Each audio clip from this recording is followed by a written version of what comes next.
السلام علیکم ورحمۃ اللہ وبرکاتہ۔ ناظرین حضرات، اللہ کن لوگوں کو پسند فرماتا ہے؟ تو آئیے حضرات، آج ہم جاننے والے ہیں کہ اللہ کن لوگوں کو پسند کرتا ہے اور کون سے عمل کرنے پر اللہ ان لوگوں کو پسند کرتا ہے۔ تو آئیے آج ہم جاننے والے ہیں بیان سے۔ مولانا شاکر نوری صاحب کا یہ بیان ہے اور یہ بہت خاص بیان ہے ان گناہ گار لوگوں کے لیے جو سچے دل سے توبہ کرنا چاہتے ہیں۔ تو آئیے وہ یہ بیان لاسٹ تک ضرور سنیں تاکہ اچھی طریقے سے سمجھ جائیں کہ توبہ کرنے سے کیا ہوتا ہے۔ تو آئیے شروع کرتے ہیں بیان مولانا شاکر نوری صاحب کا۔ اللہ یحب التوابین ویحب المتطہرین، کہ بے شک اللہ توبہ کرنے والے اور ستھرے رہنے والے بندے سے محبت کرتا ہے۔ سبحان اللہ، سبحان اللہ۔ اگر کوئی بندہ توبہ کرتا ہے تو اللہ اس توبہ کرنے والے بندے کو پسند فرماتا ہے، اس سے محبت کرتا ہے۔ بے شک۔ اگر کوئی انسان پاک رہتا ہے، صاف ستھرا رہتا ہے، باوضو رہتا ہے، تو اللہ رب العزت جل جلالہ اس بندے سے محبت فرماتا ہے۔ اب آئیے ہم سمجھنے کی کوشش کرتے ہیں کہ پاک رہنے والے بندوں سے، ستھرے رہنے والے بندوں سے اللہ محبت فرماتا ہے، اور پاکیزگی کے حوالے سے، صفائی کے حوالے سے، طہارت کے حوالے سے رسول اعظم صلی اللہ علیہ وسلم ارشاد فرماتے ہیں الطہور نصف الایمان، کہ پاکیزگی آدھا ایمان ہے۔ سبحان اللہ، سبحان اللہ، سبحان اللہ۔ میرے پیارے آقا صلی اللہ تعالی علیہ وسلم کے پیارے دیواروں، گلوبل سچویشن کو دیکھنے کے بعد آج کا مسلمان یہ کہہ رہا ہے کہ ہم پریشانی میں ہیں، مصیبت میں ہیں، اور ٹو بی فرینکلی اگر میں موریشس کے مسلمانوں کا ہی ذکر کروں تو مجھے لگتا ہے کہ مور دین 90% مسلمان کسی نہ کسی مصیبت یا تکلیف میں آپ کو گرفتار نظر آئے گا۔ مجھے اگر دن میں 10 آدمی ملتے ہوں تو 9 تو کوئی نہ کوئی پرابلم ہی پیش کرتے ہوئے نظر آئیں گے۔ حضرت یہ پرابلم اس کے لیے دعا کریں۔ اب ہمیں سمجھنا ہے حضور صلی اللہ علیہ وسلم کی روشنی کے اندر، ارشاد کی روشنی کے اندر، کہ مصیبت کی وجہ کیا ہے، تکلیف کی وجہ کیا ہے، کیا ریزن ہے اس کا۔ تو پیغمبر رحمت صلی اللہ تعالی علیہ وسلم نے ارشاد فرمایا اگر کوئی شخص بے وضو ہے، توجہ جاؤں گا، اگر کوئی شخص بے وضو ہے اور اسے اگر کوئی مصیبت پہنچتی ہے تو وہ اپنے نفس کو ملامت کرے۔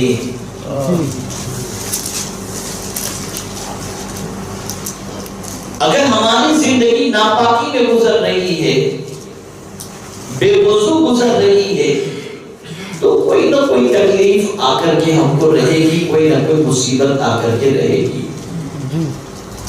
لیکن اگر ہمارا حال یہ ہے کہ ادھر وضو ٹوٹا، ہم نے فوراً وضو کر لیا، تو جانتے ہیں آپ اس وضو کی برکت سے اللہ مصیبتوں کو دور اس وضو کی برکت سے۔ اب ریزن کیا ہے کہ یہ وضو، یہ پاکیزگی اللہ کو پسند ہے، اور آپ بھی روزانہ 5 وقت کی نماز پڑھنے سے پہلے وضو کرتے ہیں، میں بھی وضو کرتا ہوں۔ یہاں بے شمار خواتین مردوں کے مقابلے میں یہاں پر پروگرام میں آج کی حاضر ہیں، وہ بھی نماز سے پہلے، تلاوت سے پہلے وضو کرتی۔ لیکن کبھی ہم نے سوچنے کی کوشش کی کہ اس کی برکتیں اور فائدہ کیا ہے۔ آقا کریم صلی اللہ تعالی علیہ وسلم ارشاد فرماتے ہیں جب کوئی بندہ وضو کرتا ہے وہ ہاتھ دھوتا ہے نا تو اللہ اس کے ہاتھ کے گناہ کو معاف کرتا ہے۔ وہ کلی کرتا ہے تو منہ کے گناہ کو معاف کرتا ہے۔ وہ ناک میں پانی چڑھاتا ہے ناک کے گناہ کو معاف فرما دیتا ہے۔ وہ چہرہ دھوتا ہے اللہ چہرے کے گناہوں کو معاف فرما دیتا ہے۔ وہ ہاتھ دھوتا ہے اللہ ہاتھ کے گناہوں کو معاف فرما دیتا ہے۔ وہ مسح کرتا ہے اللہ تعالیٰ اس کی گردن کو جہنم سے آزاد فرما دیتا ہے۔ اور پیر دھوتا ہے تو اللہ پیر کے گناہوں کو معاف فرما دیتا ہے۔ دن میں کئی مرتبہ ہم شاور لیں، شیمپو استعمال کریں، سوپ استعمال کریں، فیس واش استعمال کریں، لیکن خدا کی قسم یہ سب کچھ استعمال کرنے کے باوجود وہ فضیلت حاصل نہیں کر سکتے جو وضو کی فضیلت۔ اگر ہم نے وضو کر لیا، سوپ کا استعمال ہم نے نہیں کیا، فیس واش کا استعمال ہم نے نہیں کیا، لیکن میرے کریم کی عظمتوں پر قربان جائیے، میرے آقا صلی اللہ علیہ وسلم کے ارشاد پر قربان جائیے، ادھر ہم نے وضو کیا، ادھر مولا نے اعضائے بدن کے گناہوں کو معاف فرمایا۔ اب ایک عمل اور بتاتا ہوں، اگر کوئی شخص وضو سے پہلے بسم اللہ الرحمن الرحیم پڑھ لیا، سرکار فرماتے اس کے پورے جسم کے گناہوں کو سبحان اللہ۔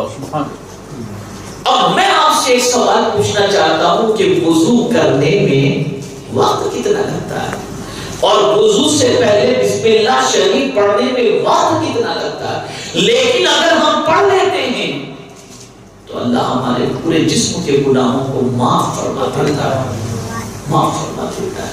اب میں کا کون ایسا ہے جو گناہوں میں گرفتار نہ ہو؟ سب کے دامن گناہوں سے آلودہ نہیں ہو۔ میرے کریم نے، میرے آقا صلی اللہ علیہ وسلم نے یہ عظیم نسخہ ہمیں عطا فرما دیا۔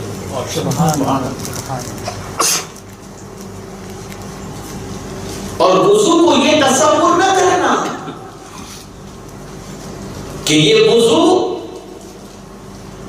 صرف ہمارے بدن کے گناہوں کو معاف کرنے جتنا ہی کام کرتا ہے، نہیں، بلکہ فرمایا گیا کہ جو باوضو ہوتا ہے فرشتے اس کی حفاظت کرتے ہیں، فرشتے حفاظت کرتے ہیں۔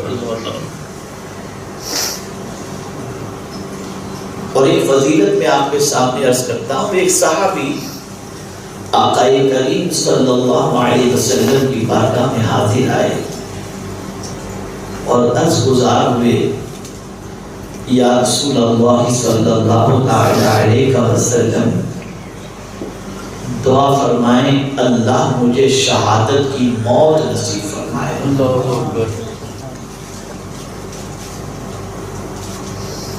ہم لوگ جینے کی تمنا کرتے ہیں، اللہ والے راہ خدا میں مرنے کی تمنا کرتے ہیں، فرق کتنا ہے؟ ہم صبح سے لے کر رات تک جینے کی آرزوؤں کے اندر اور دنیا کی تمناؤں کے اندر اپنے اوقات کو گزارتے ہیں، یہ بھی ہو جائے، یہ بھی ہو جائے، یہ بھی ہو جائے، یہ بھی دیکھ لیں، یہ بھی دیکھ لیں، یہ بھی کر لیں، وہ بھی کر لیں، اسی پہ زندگی کٹ جاتی ہے۔ اور اللہ والوں کا حال کیا رہتا؟ زندگی جیسی بھی کٹے کٹے لیکن موت ایمان پر آئے، اور رسول گرامی وقار صلی اللہ علیہ وسلم کی زیارت نصیب ہو اور رب قدیر جل جلالہ کی بارگاہ میں اس حال کے اندر پہنچے کہ مولا ہم سے راضی ہو۔ یہ تمنا ہمیشہ رہتی تھی۔ تو سرکار صلی اللہ علیہ وسلم کی بارگاہ میں وہ صحابی عرض کرتے ہیں، یا رسول اللہ صلی اللہ علیہ وسلم دعا فرمائیں کہ اللہ مجھے شہادت کی موت نصیب فرمائے۔ اب حضور صلی اللہ علیہ وسلم کی شان تو یہ ہے کہ سرکار کسی کو محروم رکھتے ہی نہیں ہیں، جو مانگو حضور عطا فرماتے ہیں۔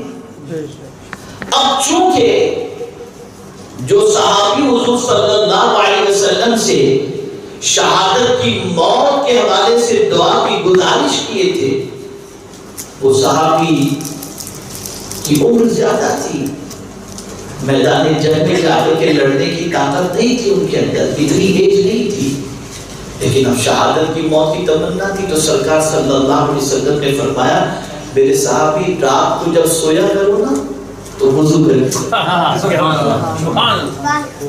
رات کو جب سویا کرو تو وضو کر کے سویا کرو۔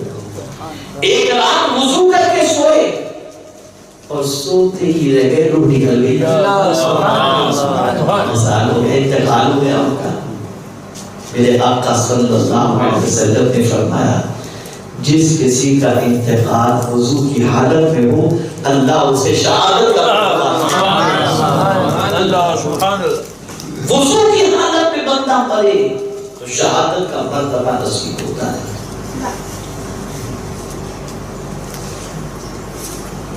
تو میرے پیارے آقا صلی اللہ تعالی علیہ وسلم کے پیارے دیوانوں، وضو کو اختیار کرو۔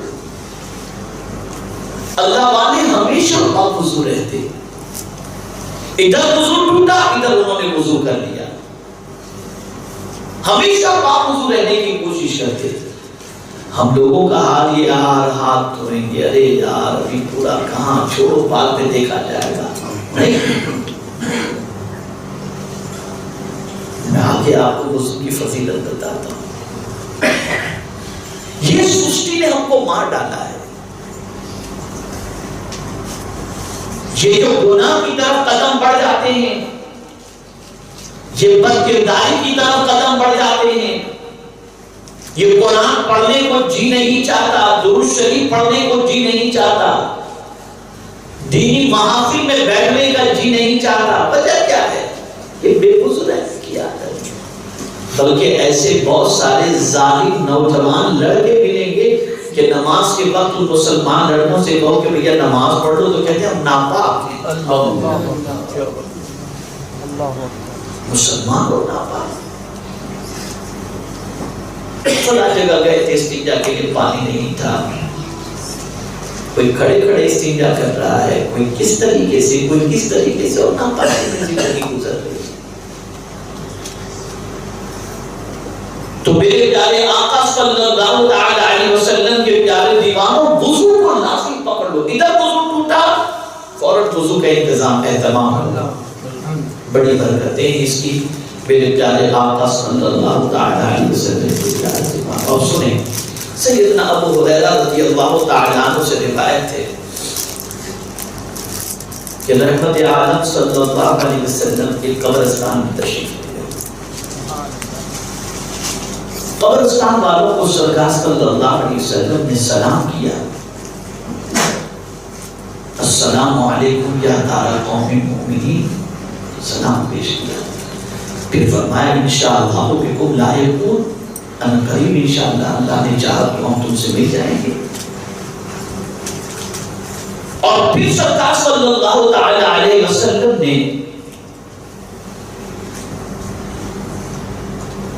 کچھ لوگوں کے بارے میں بھائی ہونے کی بات کہی تو صحابہ کرام علیہ الرضوان نے عرض کیا یا رسول اللہ صلی اللہ تعالی علیہ وسلم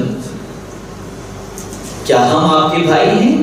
سرکار صلی اللہ علیہ وسلم نے فرمایا تم تو میرے صحابہ ہو، تم تو میرے صحابہ۔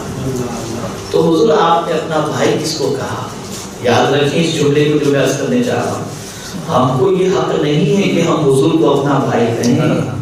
جس نے معاذ اللہ حضور صلی اللہ علیہ وسلم کو اپنا بھائی کہا تو گویا قرآن مقدس کے فرمان پر اس نے عمل نہیں کیا۔ حضور کو اس طرح نہ پکارا جائے جس طرح ایک دوسرے کو پکارتے ہیں، بلکہ قربان چاہیے ام المؤمنین سرکار کی زوجہ ہو کر بھی حضور کو پکارتی تھی تو یا رسول اللہ، خاتون جنت کے سرکار والد تھے لیکن خاتون جنت یا رسول اللہ کہہ کر پکارتی تھیں. مولا علی کزن تھے لیکن اس کے باوجود بھی یا رسول اللہ کہہ کر کے پکارتے تھے. سرکار صلی اللہ علیہ وسلم نے عذرائے شفقت ارشاد فرمایا کہ میرے بھائی وہ ہوں گے جو میرے بعد آئیں گے، میرے بعد آئیں گے. اب کوئی بندہ انتقال کر جائے اور اس کے بعد کچھ لوگ آنے والے ہوں تو اب ان کو پہچانا تو دشوار ہوگا نا، ملاقات ہی نہیں ہوئی تو پہچانیں گے کیسے؟ تو صحابہ کرام علیہ رضوان کو حیرت ہوئی. عرض کرتے ہیں یا رسول اللہ صلی اللہ تعالی علیہ وسلم آپ کے بعد جو تشریف لائیں گے تو کیا سرکار آپ ان کو پہچانیں گے؟ تو قربان جائیں. میرے آقا صلی اللہ علیہ وسلم نے فرمایا ہاں میں حوض کوثر پر ان کا استقبال کروں گا.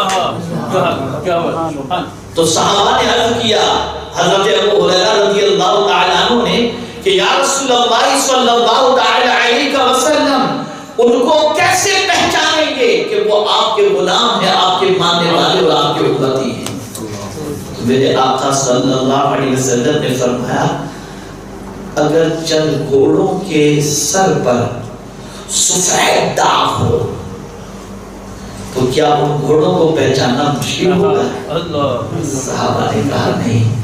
میرے آقا فرماتے ہیں جو دنیا میں وضو کرتے ہوں گے نا وہ میرے امتیوں کے اعضاء قیامت میں چمک رہے ہوں گے جس سے میں پہچان جاؤں گا کہ یہ میرا امتی ہے. سبحان اللہ سبحان اللہ سبحان اللہ. تو بیان اچھا لگا ہو تو ویڈیو کو لائک کر دیں، چینل کو سبسکرائب کریں اور بیل آئیکن ضرور دبا دیں تاکہ آنے والی ہر اسلامک ویڈیو آپ تک سب سے پہلے پہنچتی رہے. اور حضرات ایک بات اچھی طریقے سے یاد رکھیں، وضو پر وضو کرنا یہ مستحب ہے اور یہ نبی کی سنت ہے، وضو پر وضو کرنا. اور آدھا ایمان اللہ تبارک و تعالیٰ نے پاکیزگی میں رکھا ہے اور آپ کو چاہیے کہ آپ ہمیشہ پاک رہیں کریں، کیونکہ اگر کوئی پاک ہے اور اس کا اگر انتقال ہو جائے تو اللہ اسے شہید کا مرتبہ عطا فرماتا ہے. السلام علیکم ورحمۃ اللہ وبرکاتہ.